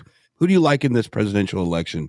Because people like you will be listened to. You have a lot of analytical breakdown and the reasons why a DeSantis over a Trump or a Trump over a DeSantis or Nikki Haley. Who do you like in this presidential election? Well, a little bit of background on myself. I've served in public office for 30 years. Okay. So I know every player that you're talking about. Mm-hmm. They all have great viewpoints. But this is what I tell people. We're not at a stage anymore in this country where we can talk. We have to have action. There's only been one person who has, because it is so bad, and I want to emphasize that to your listeners and to your viewers. America is in crisis. We have never been in a position that we're at today. And because it is so corrupt, when I say it's in crisis, our judicial system is corrupt, our law enforcement system, I can go on and on. Because it is so corrupt, they are entrenched and determined to hold on to that power at all costs. And they exercise that by firing their barbs continuously back and forth. The only person that I think that can do it is the one who survived it for the last 4 years. And quite frankly, I think has the wherewithal and the means to continue to be able to do it Now, again. didn't he have the chance to do it for 4 years, though? Or how does he come? He did do it. Now he has to come back and We literally had China in the palm of our hands with yeah, but he was also fighting against a deep state, which we didn't even think there from really day was one. a deep and state. now we know it. Way deeper than we correct. thought. We thought too. it was just books and novels that the deep state was in. It's like, oh damn, they're really there. I like what Lindsay just said. It was much deeper than anybody ever realized, much deeper even than President Trump realized. And I mean, we're exposing that now, and it's time. I make this statement all across the country. Folks, we took an oath. The oath didn't have an expiration date. If there ever was a time I need you to re-engage, it's now.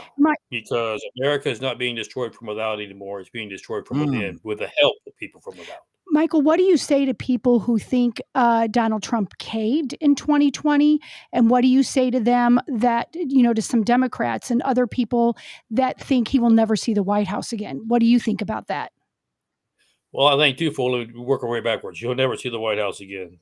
That would be easy to say, except for when you go to his rallies. I've never seen people, even today, attend an outpouring going to rallies versus any other candidate, Republican, Democrat, Libertarian, doesn't make any difference. I've never seen such an outpouring of support anywhere, even as of today. Okay, did he cave? He did some things that I wouldn't have approved of. And quite frankly, I'm sure I do some things that he wouldn't approve of. But nobody is perfect. We weren't electing a pastor or a preacher. We were electing a president. Correct. But we remember also that we were electing an individual. And there's not a single one of us that has ever done everything that can't be said. You really make a mistake from time to So time. day one, he has to walk in and basically clear out FBI, CIA, DOJ, he has to literally go in there and just clean house, right? And then deal with China. Is that right? I mean, my God. The only thing I differ with you, Vic, is we got to deal all at the same time. It's almost an overwhelming task. And this is what I tell the president, President Trump. You got to make sure you have enough people with you who have the same passion and backbone and who will not cower and will not cave. Otherwise, we can't get the job. Hey, we have a guy. His name is Drew. He's a fantastic liberal on our line, and he says rallies don't mean anything, and he's kind of right. Biden had 10 people in circles on his last run, and Trump had an entire stadium in Alabama at his rally, but he lost. Can you explain to Drew why rallies actually do mean something this time? Well, twofold. First of all, rallies demonstrate the sentiment of the people. Well, let's be very blunt. I got a lot of busy things. So do you. I'm not going to a rally if it doesn't mean something to me. Okay. It's not like I'm a homeless and couldn't find anything else to do. So it shows where the heart of the country is at. As to the second point, he who controls the election integrity controls the outcome. And quite frankly, the Democrats have done that, positioned themselves for years to be able to do that. There has been more corruption in our election. For anybody that buys that BS, that our elections are of utmost integrity and nothing ever goes wrong with them, it's just literally stupid. I grew up in Mexico. I lived in a foreign country. My parents were missionaries. I can tell you what the manipulation of elections is like. And quite frankly, there's no difference now in this country than there is in other third world countries. Hey, Michael, we wanted to make sure before we let you go today to talk about Invest USA, what you're doing, which has something to do with what your career's been about and who you are right now.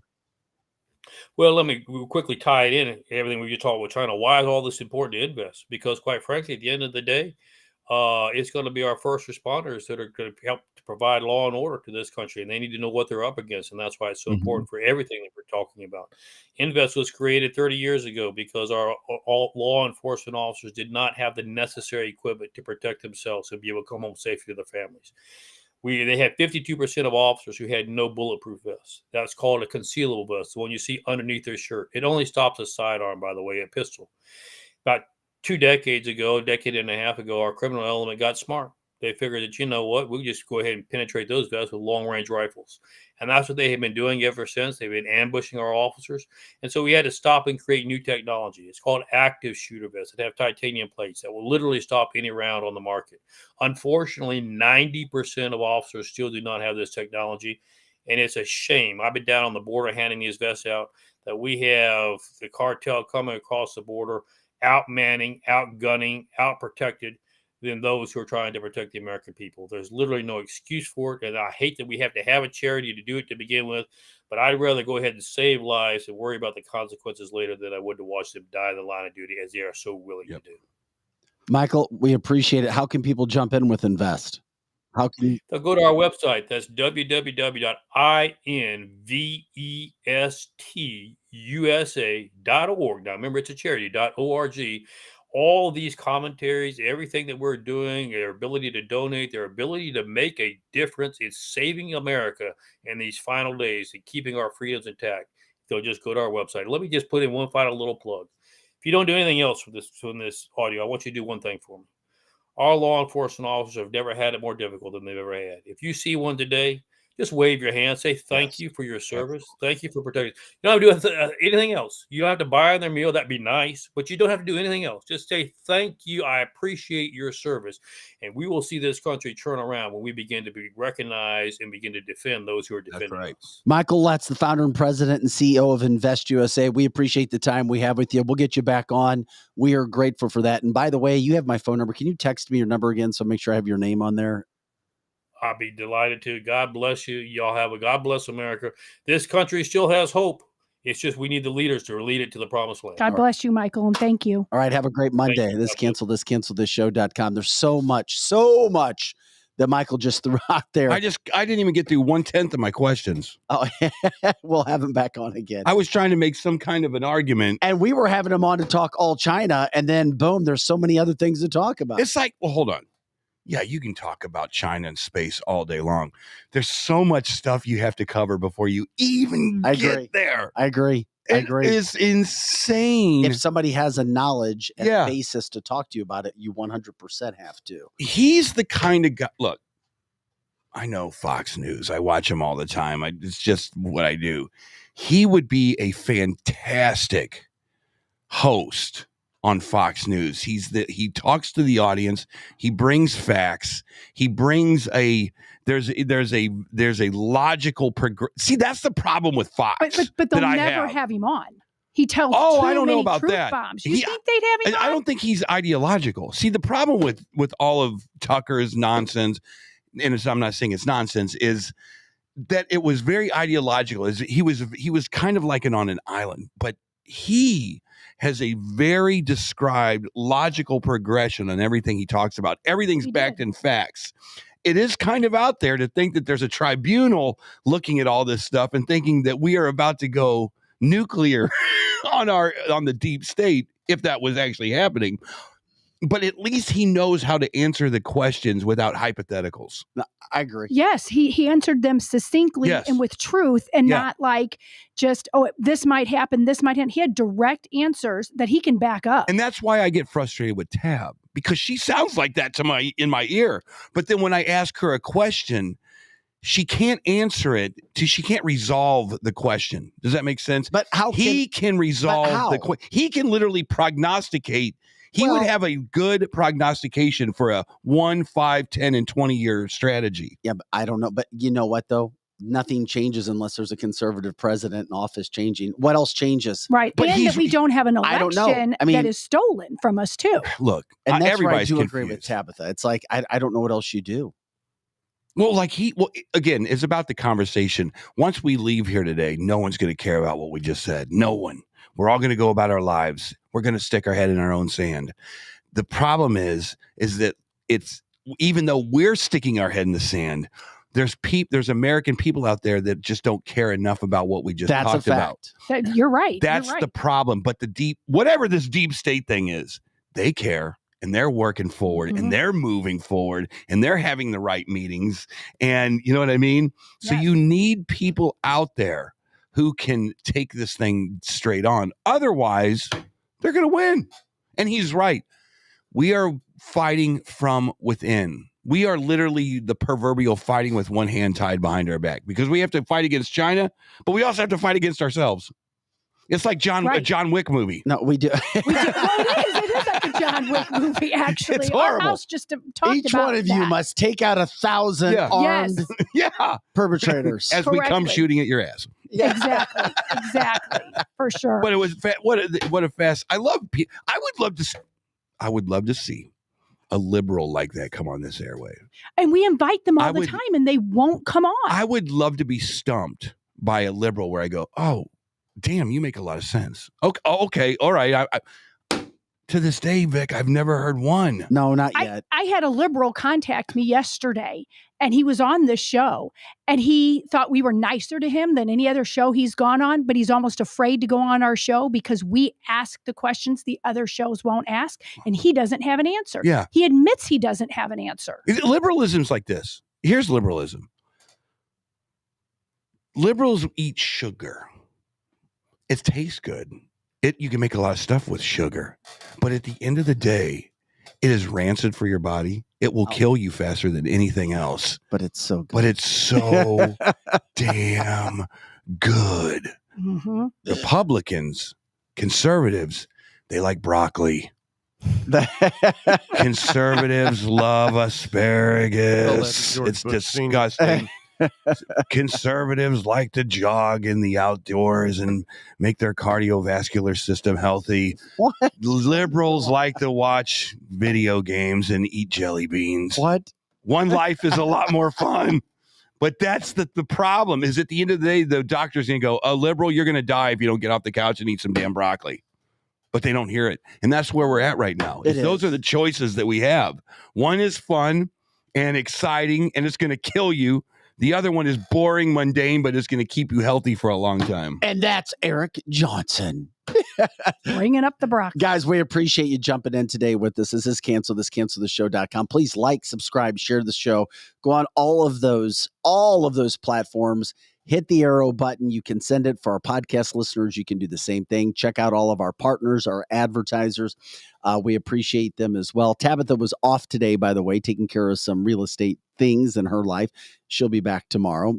Eric Johnson, Lizzie Sparks, Projo, I'm Vic Faust. By the way, tomorrow we've got a he's one of the country's top cardiovascular surgeons on. He'll be on to start the show tomorrow. Yeah. So we'll talk to him about what he's seeing right now with hearts and with hearts and souls. Yes. Well, is myocarditis there? What's going on? What it's like to be a cardiologist. We'll talk about that. But we've got an hour and a half tomorrow breaking down these woke companies that have gone broke, continue to go broke, what's happening, other agendas that are out there, companies you may not even know about, which are trying to push things. But the backlash is also there. I mean, you've got people taking and companies taking LGBTQIA images off of websites as well. Companies now, because of backlash, they're worried. So you've got a war going on. It's back and forth, back and forth. Here's the deal. Company should be narrow focused. I'm a marketing guy. You're a marketing guy. We're all marketing guys in this room. Narrow focused, demographic, bottom line. These are words that come up as a CEO. Bottom line. There's this new little piece of paper that's been slid across these guys' tables called ESG. I don't even know what it stands for, but it's a score. And I'm sure it's attached to BlackRock, and I'm sure it's attached to Chase Manhattan, and I'm sure it's attached to the Biden administration somehow. And if you don't do it, well, your interest rates have just gone up 10 points, whatever it is. I don't even know how it works. But you can't just look at your bottom line and field for your shareholders anymore. You are literally doing is so you have to do social justice work, which is killing these guys. But some brands it doesn't really matter. Starbucks could go all in on ESG and it wouldn't matter one bit.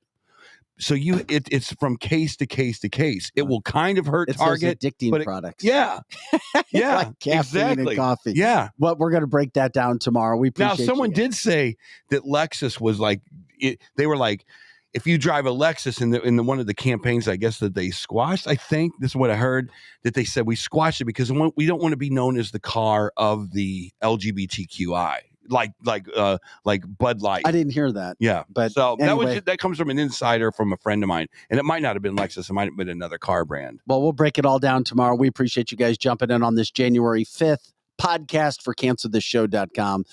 For Eric, Lizzie, and Projo, I'm Vic. Have an awesome day.